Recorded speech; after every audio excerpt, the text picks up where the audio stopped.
नमस्कार दोस्तों, का स्वागत है। आज मैं एक बार फिर एक वीडियो लेकर आया जिसमें मैं बताने वाला हूँ क्लास 10th के लिए क्या इम्पोर्टेंट है।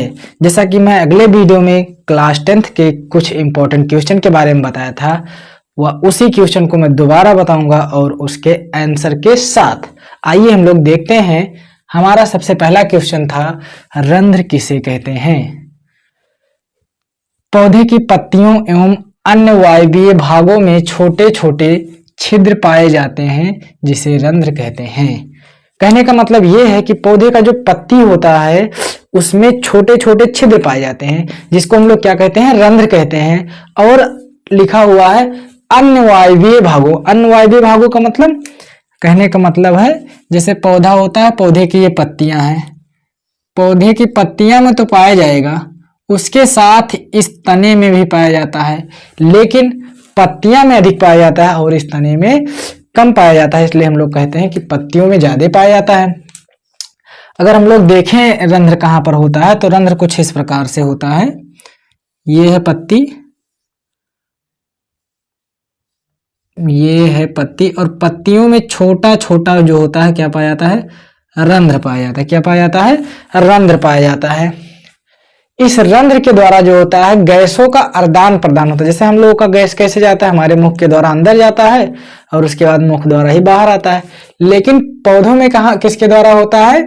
तो वो होता है रंध्रों द्वारा होता है। जैसे लिखा हुआ, पौधों में गैसों का आदान प्रदान रंध्र द्वारा होता है। यानी कि जो रंध्र होता है इसी के द्वारा पौधे ऑक्सीजन को कार्बन डाइऑक्साइड को लेते हैं और ऑक्सीजन को बाहर निकालते हैं। दूसरा क्वेश्चन हमारा आता है, उत्सर्जन किसे कहते हैं? मानव का उत्सर्जी तंत्र क्या है? हम लोग को बताना है कि उत्सर्जन किसे कहते हैं और मानव का उत्सर्जी तंत्र क्या है या उत्सर्जी अंग क्या है, तो इसके बारे में हमको बताना है। तो जीवों में उपापचयी क्रियाओं के फलस्वरूप बनने वाला हानिकारक पदार्थ एवं अपशिष्ट को शरीर से बाहर निकालने की क्रिया को उत्सर्जन कहते हैं। यहाँ पर लिखा गया है कि जीवों के शरीर से उपापचयी क्रिया के द्वारा बनने वाला हानिकारक पदार्थ और जो अपशिष्ट पदार्थ होते हैं उनको बाहर निकालने की प्रक्रिया को हम लोग क्या कहते हैं? उत्सर्जन कहते हैं। उसको हम लोग क्या कहते हैं? उत्सर्जन कहते हैं।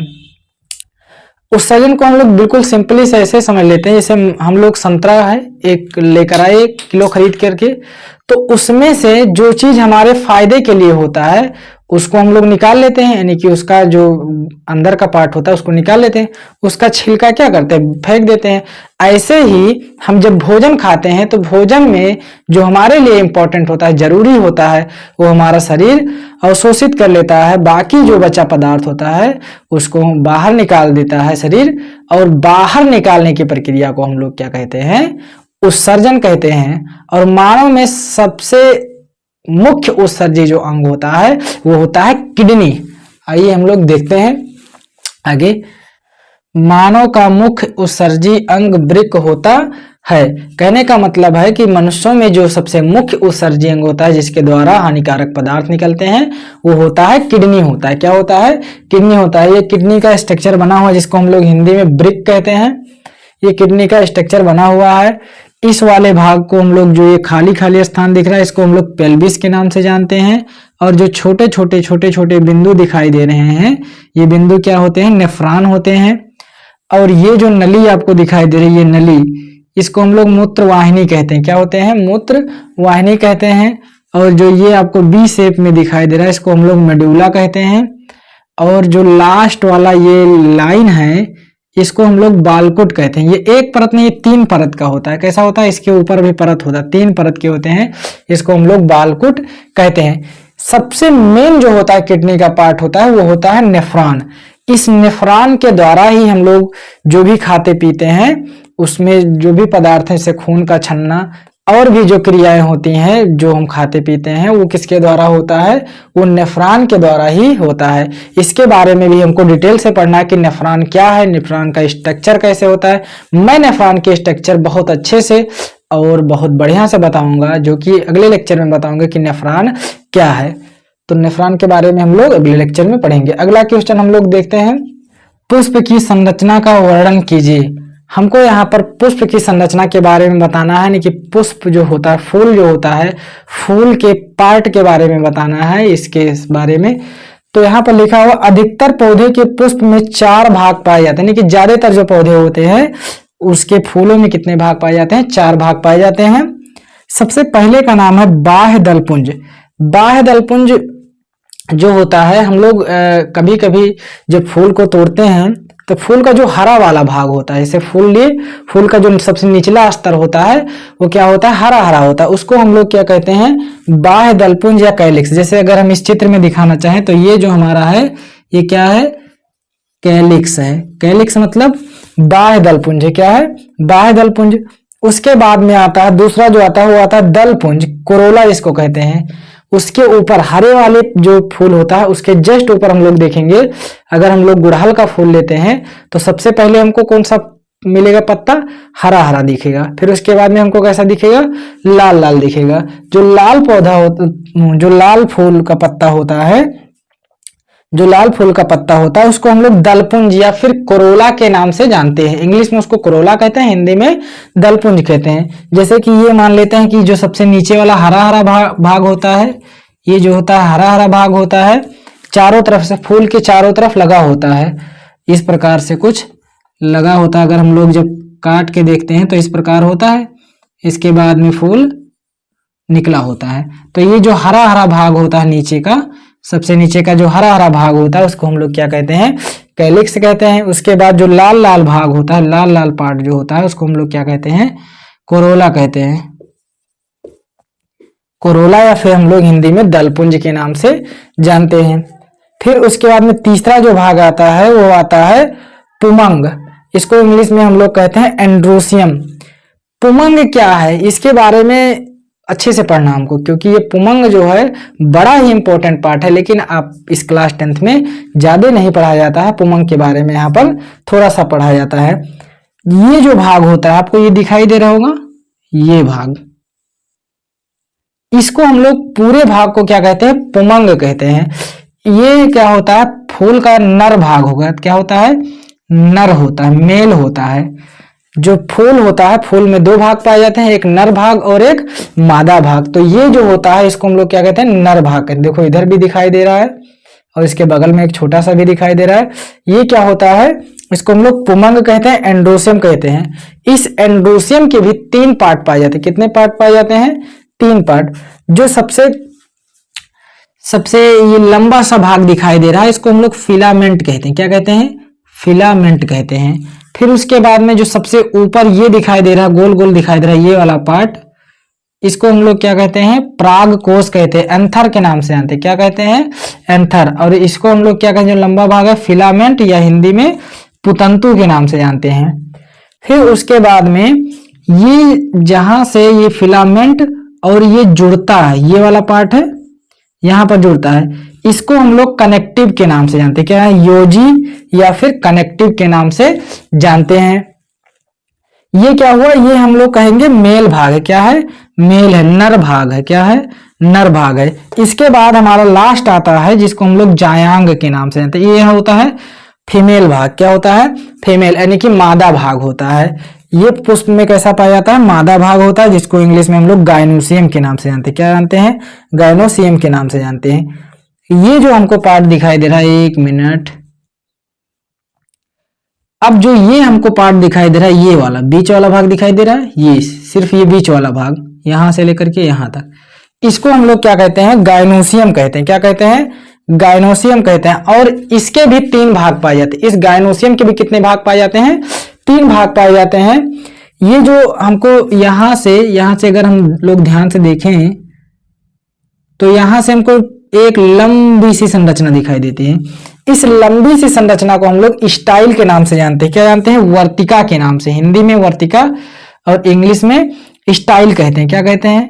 स्टाइल कहते हैं। अक्सर लड़कियां स्टाइल दिखाती हैं तो ये समझ लो कि ये भी फीमेल पार्ट है, यानी कि मादा है, इसीलिए स्टाइल दिखा रहे। देख लो स्टाइल।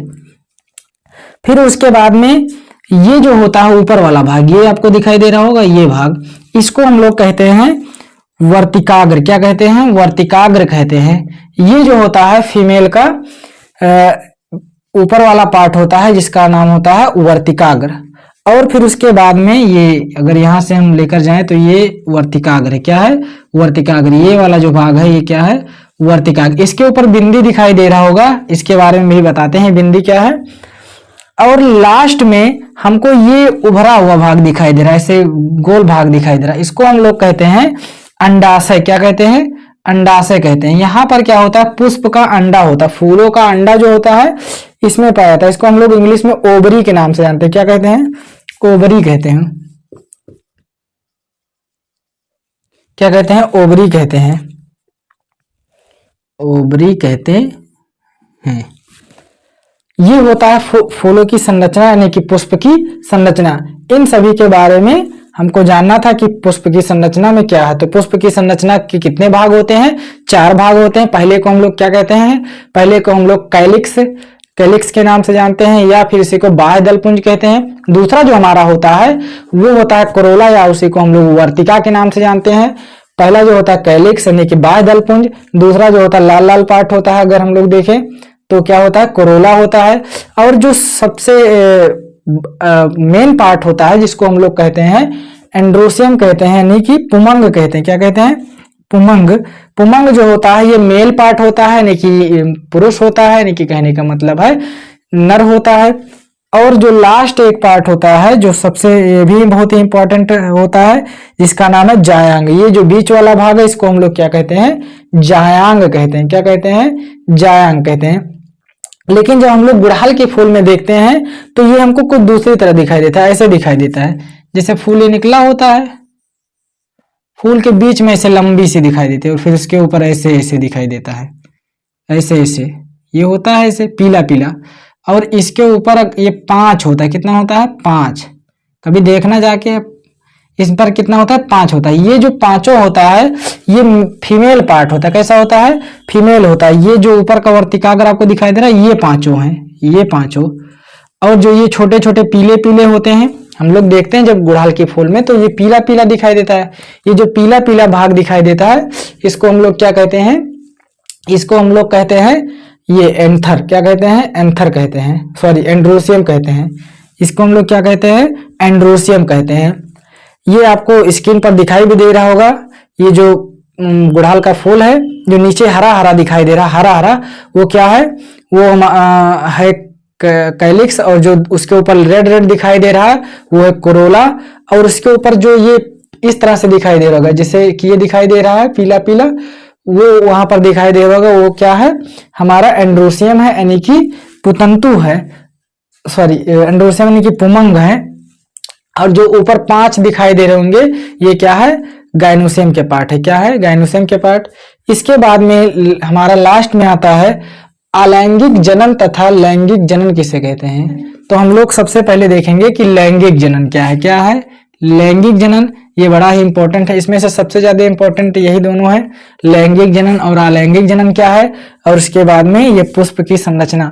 यहाँ पर जो भी क्वेश्चन बता रहे हैं इन सब के क्वेश्चन को मैं अगले वीडियो में कवर कर चुका हूँ। सारे क्वेश्चन पहले लिखवा दिया हूँ, यहाँ पर क्वेश्चन और उसके आंसर दोनों साथ में लिखवा रहा हूँ। ये आपके लिए बहुत ही इंपॉर्टेंट है, इसलिए इसको जरूर लिखना। और इसका चित्र, हाँ सबसे बढ़िया बात यह है कि आपको चित्र जरूर बना के आना है। सबसे बढ़िया बात, यानी कि सबसे अच्छी बात, सबसे अच्छा कैरेक्टर, जो सबसे अच्छा गुण है वो है कि आपको एग्जाम में चित्र बना के जरूर आना है। 2 लाइन कम लिखो लेकिन चित्र जरूर बना के आना है। तो इसलिए ये किडनी का भी चित्र बना दिया हूं, ये फूल की संरचना का यानी कि पुष्प की संरचना का बना दिया हूं। फिर उसके बाद में हमको पढ़ना है लैंगिक जनन के बारे में। आइए हम लोग देखते हैं लैंगिक जनन क्या है। ये लिखा हुआ है लैंगिक जनन, बिल्कुल सिंपल सी बात। अलैंगिक और लैंगिक मैं समझाना चाहता हूं।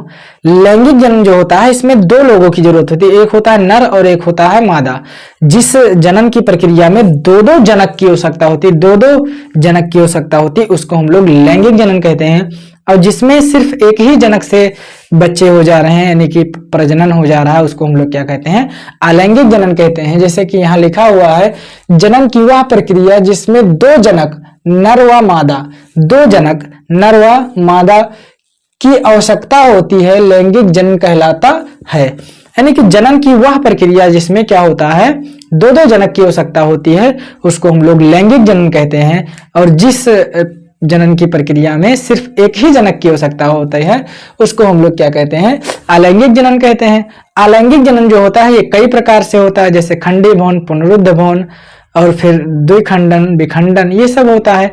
इन सब के बारे में हम अगले वीडियो में कवर करेंगे कि अलैंगिक जनन क्या है। यहाँ पर सिर्फ बताया कि लैंगिक जनन क्या है। जैसे हम लोग क्या है, हम लोगों के जन्म के लिए क्या होता है, एक मादा होती है और एक नर होता है, इससे हम लोगों का जनन होता है। और भी अदर जीवों में हम लोग देखें जैसे कि मंकी में, इसमें भी नर होता है, मादा होता है।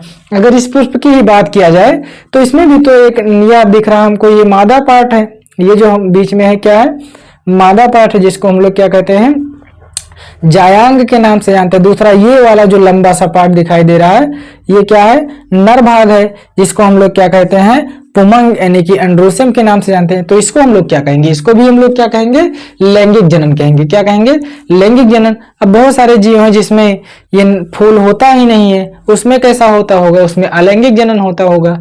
और इसका एक सबसे इंपॉर्टेंट क्वेश्चन जो है मैं बताना चाहता हूं, कायिक जनन किसे कहते हैं। ये बार बार क्वेश्चन देखा हूं, पूछता है कि कायिक जनन क्या है। तो कायिक जनन भी जो है एक प्रकार की अलैंगिक जनन की प्रक्रिया है, जो हम लोग अगले वीडियो में कायिक जनन के बारे में यानी कि अलैंगिक जनन के बारे में हम लोग पढ़ेंगे। उसी का नाम एक और भी होता है, कायिक प्रवर्धन के नाम से जानते हैं। यहीं पर हमारा लेक्चर अब समाप्त होता है। और यदि आपको कहीं भी इस वीडियो में कुछ भी अच्छा लग रहा हो तो आप इस वीडियो को शेयर करें, लाइक करें और सब्सक्राइब करें। इसके लिए बहुत बहुत धन्यवाद। इसके बाद अगले लेक्चर में हम लोग जानेंगे कि क्लास 10 यानी कि आप लोगों के लिए कौन सा क्वेश्चन बहुत ही इंपॉर्टेंट है और उसके क्वेश्चन और साथ साथ आंसर भी हम लोग देखेंगे।